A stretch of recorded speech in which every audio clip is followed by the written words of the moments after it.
Good morning. Let's just get in a little bit more. Hold on. We're going to do this one to Telegram as well because crypto is Telegram. There we go. Hello, it is Brian of London here in the forest in Tel Aviv, Bereshit Forest in the middle of Tel Aviv. Every now and then a slight breeze wafts past me because it is once again summer hot here. Let's see. My watch is not going to tell me. It's 30 degrees or more. And I've been walking. I'm waiting for my Italian culturally appropriated little coffee and some water. And we've had a busy week here with the blockchain, cryptocurrency, Libra, Facebook, Twitter, Google court case. So I don't know how many of you will have seen that Andrew and I were on something called Block TV, which is yet another brilliant. It's obvious that this stuff happens in Israel. The world is a very large place and the economic activity across the world is very large. But the disproportionate amount of that activity that goes on in Israel is just totally astonishing to behold. So, when we get a call from an entire media station devoted, I'm in Tel Aviv, I'm in Israel, I'm from England, and before that from South Africa. When we get a call from a dedicated, hey, Chris Wilson in the morning, Sir Chris, No Agenda's resident jingle expert and the creator of some amazing tunes. You just have to listen to the No Agenda show to find out how good Chris Wilson is. Anyway, when we get a call from a media startup that just does news about the crypto industry, which is a very big industry now, by the way, despite Facebook, Google and Twitter trying to crush it, it still exists and it's big. Sorry about the noise today. And of course, if there's a startup of a media company with a beautiful studio, a proper control room, doing wonderful graphics, putting together a real, well-produced, proper TV segment that runs 15 minutes, goes into some proper detail, and that's like a niche media product that is the way that the world is going. We're not really interested in this broad generalities that CNN will cover or ABC or NBC or these things. No, people want the detail on a subject they're interested in, and Block TV provides that. And of course, they're based in Ramat Gan in Israel. So I, in fact, uncharacteristically for me, I hopped on a bus to get to Ramat Gan from Petah Tikva. I did not drive because parking in Ramat Gan is ferociously expensive and the traffic to get there is horrible. And I actually took a bus and it worked. Who knew I would be taking buses? Don't tell Facebook's lawyers that I had to take a bus. Anyway, so we go to Block TV. We filmed a really good segment. Andrew explains the case so well. He's more lawyer than me. And in that setting on Block TV, he was really good because he went into a great deal of detail. So I'm learning all the time the case because I don't know the ins and outs of Australian law the way he does. But and I chipped in with some stuff to do with the whole deplatforming and this whole media. The right-wing media is going down a path of blaming this all on an ideological banning of conservatives and right-wingers. And I don't believe that that's the case to the degree that the right-wing think. I am much more closely aligned with the theories and the ideas of Adam Curry on the No Agenda show, which are talking and looking about the intersection of the giant media buying companies. I'll give you an example, WPP. Look them up. They spent $8 billion, just one company, on behalf of their clients. What they are is they're a middleman. They're a fully integrated advertising company. So they produce adverts for customers, and these are the big customers, Unilever, Procter & Gamble, Gillette, all of these people. I don't know their exact client roster, but it will be these types of companies. They produce the adverts, then they buy the television space, the Google space, the Facebook space, and the Instagram to put these adverts out. They mastermind entire campaigns. They spend $8 billion on Google and Facebook. So when these guys come up with a plan that says everything has to be brand safe, and Google and Facebook are basically beholden to them. Google is an advertising company. It makes so much money from advertising, and bugger all, it loses money almost everywhere else. Facebook is an advertising company. It makes no money on anything except adverts. And a few things happen with that case. So I just want to give you a pitch up front. We got a lot more people signing up who have been affected by the crypto ad ban and who are putting in claims for damages. And that was great. That's the no win, no fee. If you were in the crypto business in early 2018, when these ad bans came into effect, you can sign up, no win, no fee. If we win anything, you win something.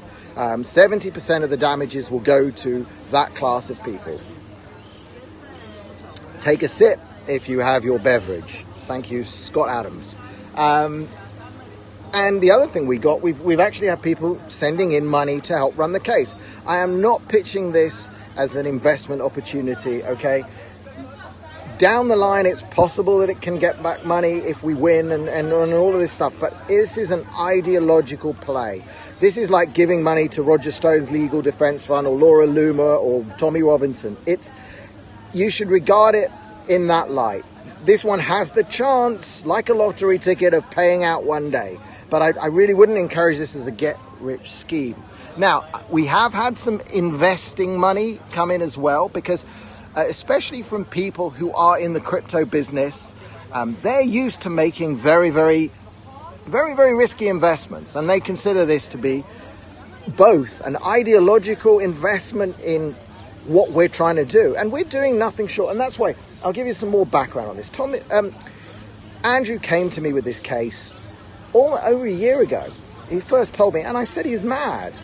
And he told me that the damages could be $200, $300, $400 billion. $400 billion. I said, well, round it up to $500 billion. It's like, I said to him, stop saying that. Nobody will take you seriously if you say you're going to court for $500 billion. It's like, no, you can't say that. And then 2 weeks ago, I changed my mind. 2 weeks ago, when Facebook launched Libra, which is their bid to take over the cryptocurrency industry that they have spent the last year and a half trying to destroy because they see it as a threat, I said to Andrew, no, we're going to do two different things now. First, we're going to say $500 billion, $500 billion. We're going to say that, and we're going to push for some general press on this, and we're going to link it to Libra. And that's the video I made last week, which I cut out a section and did a short video on that went well on Twitter. And that's had a big effect, and hopefully it can be shared more widely in the cryptocurrency space. Because right now, I'm not actually interested if the rest of the world fully understands what we're up to. I want the crypto industry to understand what we're up to and get behind this, because there's no downside for anybody in the existing crypto industries. There's no downside to this for them. If we are wildly successful, if we actually manage to get damages in the somewhere in the billions of dollars, we can actually send that money back to the crypto industry through cryptocurrencies. And the mere fact that we would be publicly putting money into the crypto industry would drive up the whole ecosystem, even for those who were not part of this lawsuit. So, and the other thing is that as much as I like and respect the cases of people who have been deplatformed for ideological reasons, like Alex Jones, Laura Loomer, Roger Stone, all of this stuff, all of these people treated badly. Tommy Robinson, obviously, myself, kicked off Facebook. As much as I respect them and their legal cases, they're suing largely for themselves. Dennis Prager, they're suing because they've been wronged and to try and get some damages that are somewhere commensurate with their losses from being deplatformed.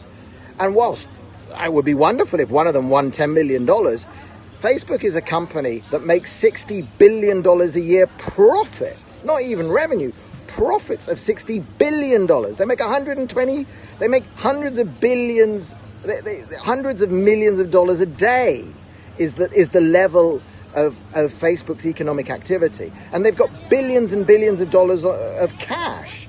So in order to actually damage these companies, it's not going to be done by Prager getting them YouTube to unblock his videos and pay him $10 million or his court costs. That isn't going to make any difference to Google or Facebook. Our case is the first case proposed, and governments could find them these numbers, but governments don't have the balls, actually. Governments don't have the balls to go against these companies. So that's why our case is important. You can chip in. Fundition is the site we're using. And again, we're not using GoFundMe. We're not using Patreon or any of these other Silicon Valley-based ideas that are prone to deplatforming. We're using a thing called Fundition. You've never heard of it? It's built on top of something called the Steem blockchain, which you've also probably never heard of. I'm using it. Andrew's using it. You go on Fundition. The site looks okay. There's some, rough edges, but you can donate there with any cryptocurrencies. And if you donate with a cryptocurrency, there's a very, very small fee. Around a 1% that's involved in the transfer of that cryptocurrency to the one we receive it in. So that's very, very low compared to these GoFundMe sites and so on that take 5, 10, 15% of donations. No, this is very low. If you pay by PayPal, I think the percentage is higher. I don't know exactly what it is on the back end, 6, 7, 8%, something like that. But it's in line with what GoFundMe and these other sites pay. So you can go in, you can chip in $50, $100. You will receive, we have to onboard a lot of people, but if you want this, we'll record it on our systems, but we will give you a cryptographic way of holding your share in this court case.